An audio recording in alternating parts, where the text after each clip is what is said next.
Hi guys and welcome back to another DrAce video, and today we're going to be playing MotoGP 21 and we're going to be using Fabio Quartararo here in Le Mans, and I'm going to be showing you my Handcam gameplay of how I use my controller when playing MotoGP 21. This video is probably overdue, to be quite honest with you, and this will go in hand with my braking tutorial and even just how to handle a motorcycle in today's video.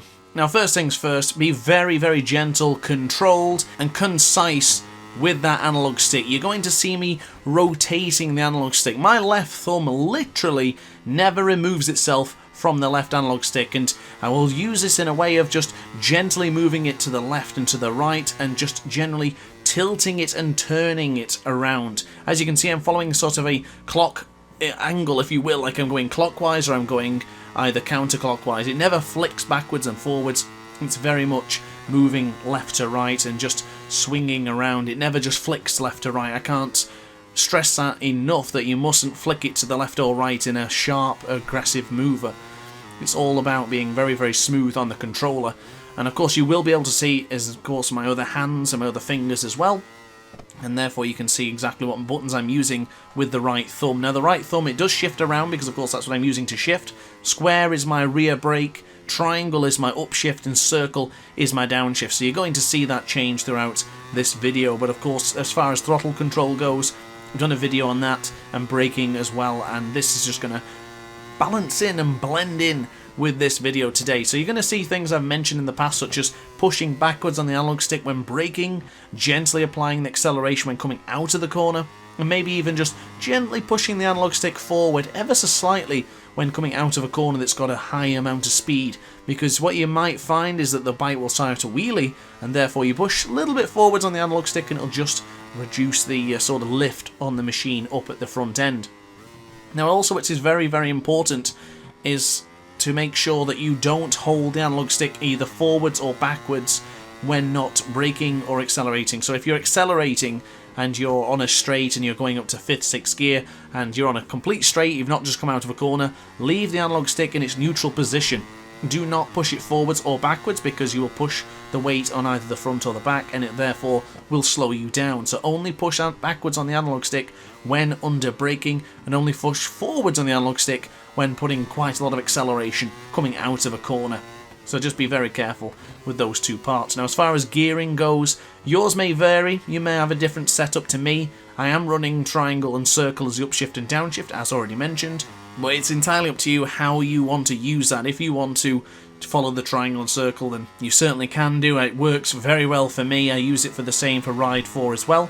The only difference being on Ride 4, I need to keep my thumb available for X button, because of course that is the tuck-in, but MotoGP 21, as you know, doesn't feature a tuck-in button. Everything's automatic with the tuck-in.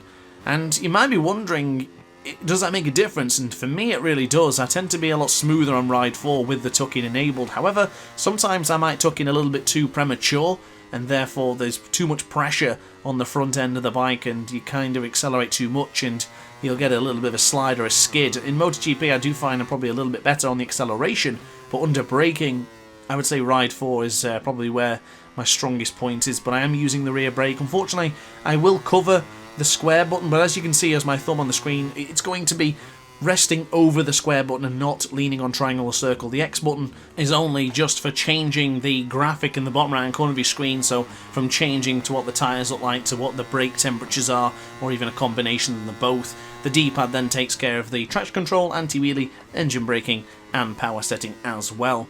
Now my settings do tend to vary with which maybe bike I'm using, and I mean electronic settings, not the actual settings for the suspension and the trails etc. of the bike. I'm talking right now only about my electronic setups, and usually it's always anti-wheelie 4, engine braking 3 or 4, with power setting whatever it needs to be at the particular point, and traction control will vary between 2 and 3. I have been using 2 recently and I did feel a little bit quicker than I did with TCS 3, so I'm probably going to be changing that to a permanent TCS 2 or maybe even a TCS 1 at some point. Well, I just really wanted to make this video for you guys to pay attention to my controller and to see how I'm manoeuvring the analog stick. I can't express it enough how better it is to be gentle and controlled with the analog stick. As you can see, my thumb never ever lets go. It's very, very precise movements and slow and calculated rather than just flicking it left to right. Of course, you guys, if you're going to be playing MotoGP for quite a while, you know it's a much more difficult game than it was for MotoGP 20, and it's probably a little bit harder than Ride 4, give or take a few things.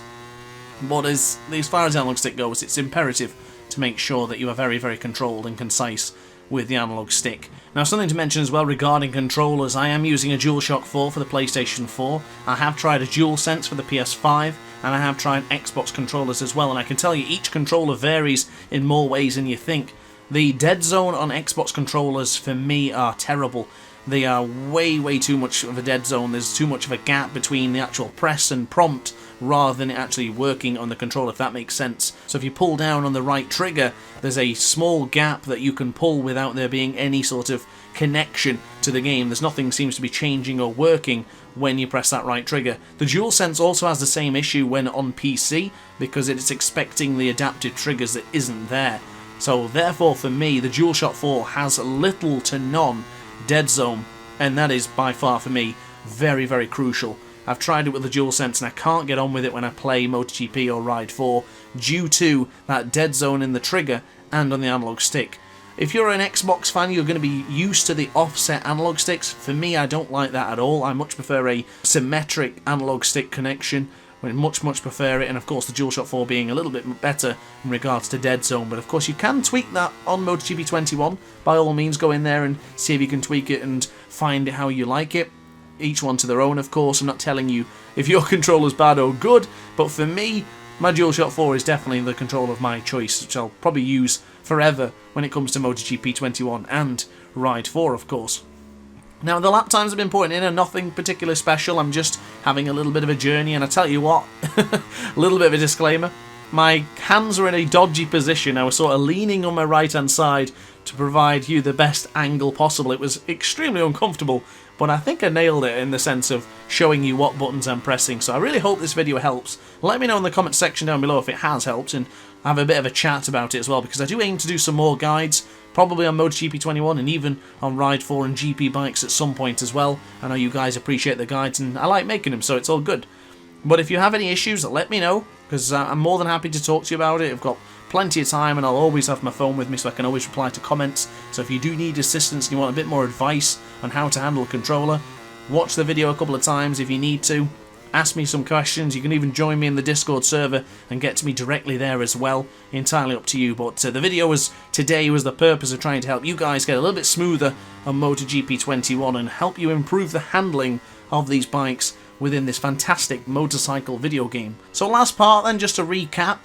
Just make sure you're being very careful with the analog stick. You can see my hand movements, you can see how it's sort of in effect here in today's video, and I think you can see the difference as well if you try it without. So if you actually try, you watch this video, you try it yourself and don't follow my advice, and try it and see the difference to then following my advice. This is what works for me, and you might find other YouTubers and content creators tell you otherwise. That's fine, that's entirely up to you.